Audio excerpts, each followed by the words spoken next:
Hello, and welcome to Precision Labs training of the I2C hardware overview. In this video, we'll discuss how the protocol is implemented in hardware at its most basic level, and we will discuss some of the key design parameters for implementing I2C hardware. The Inter-IC, or I2C, interface was created in 1982 to address the need for a simple, robust, low-cost protocol for communicating between ICs while using the least amount of pins. As the variety of peripheral parts increased and the benefits of the I2C interface became obvious to system designers, the I2C interface rapidly increased in popularity and was widely adopted shortly after it was released as a standard. There are an enormous range of devices that use the I2C interface, and system designs are only limited by their own creativity. Here are just a few types of devices that can be used: I/O expanders, temp sensors, light sensors, memory, keypad scanners, pressure sensors, humidity sensors, ADCs, DACs, and a variety of other devices used in the I2C protocol. The I2C bus is a very popular and powerful bus used for communications between a master or multiple masters and a single or multiple slave devices. The bus is composed of only two wires: SDA, which is a serial data line, and SCL, which is a serial clock line. Both SCL and SDA have an open drain or open collector drive with an input buffer that supports bidirectional communications or data transfer. As we see here, the master pulls down the bus and is thus generating the low signal on the bus. We then see the slave pull the bus down and then generate the low signal. Thus, it is bidirectional in nature. We will cover more hardware aspects later in this video.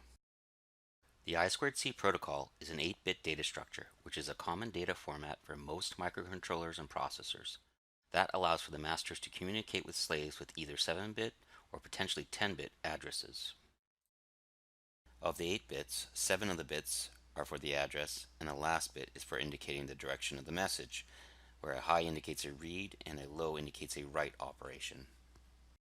The I2C protocol is address-based, meaning that all slaves must have a unique address. This address is done in hardware, usually by connecting address pins to either a logic high or low. In this example, we see the address pin A2, A1, and A0 pulled to ground. Thus, the address in binary is 1110000, which is 70 in hex. Some slaves don't have address pins, and they have a static internal address that cannot be changed. Having a bus composed of parallel connections is unique and advantageous because adding devices is as simple as connecting to the bus at any location. Furthermore, those additions of slaves can be done at any time. The I2C bus has various operating modes. Each mode covers a range of operating clock frequencies and has a variety of limits that bound the protocol. The most important requirement for each mode is max clock frequency, max bus capacitance, and max rise time, which are all defined in the I2C standard. The three most common modes of operation are standard mode, which operates between 0 and 100 kHz, has a max bus capacitance of 400 picofarads, and has a max rise time of 1000 nanoseconds. Fast mode, which operates between 0 and 400 kHz, has a max bus capacitance of 400 picofarads and has a max rise time of 300 nanoseconds. And Fast Mode Plus, which operates between 0 and 1000 kHz, has a max bus capacitance of 550 picofarad and has a max rise time of 120 nanoseconds. Let's reiterate. The I2C protocol physical layer is a simple two-wire bus that uses an open drain architecture to achieve bidirectional communications, as opposed to other interfaces that use push-pull or differential drivers. Masters and the slaves have an input buffer for both SCL and SDA and can have an open drain driver for both SCL and SDA. There will always be an external circuit to generate the high, and in most cases this is performed by the pull-up resistor. This indicates that either the slave or the master can generate a zero or low by pulling down on the bus with an open drain driver. In other words, turn on an N-channel FET, or in some cases bipolar NPN. The high is completely dependent on the pull-up resistors. It's important to note that the I2C standard specifies the max total bus capacitance for each mode of operation.